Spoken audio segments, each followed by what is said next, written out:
بنده سوال میکنم از جناب عالی، بین تمام کشورهای دنیا در این 10 سال امکان پیشرفت داشتن، اسم یک کشوری ببرید که توانسته با این سرعت پیش بره. نداریم. ما از یک امکانات مالی مهمی، از یک وضع بین المللی و بالاخص از یک رهبری داهیانه برخوردار. این عوامل با هم توانست مملکت ما رو از یک نقطه ضعفی به یک نقطه قدرتی برسه.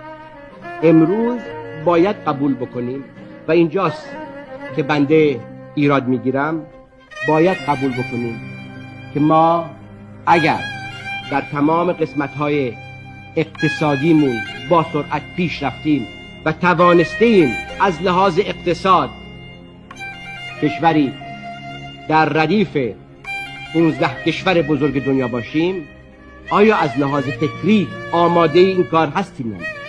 اینجا بود که من علاقه داشتم مجلس شورای ملی چه اقلیت چه اکثریت ما رو یاری بکنه که چی کار بکنیم که از لحاظ فکریم ما بتوانیم در ردیف 15 کشور بزرگ دنیا قرار بگیریم. این مسلماً کمکی بود که به ما میکردید و میدیدیم که با هم این برنامه ها رو چطور تدوین بکنیم.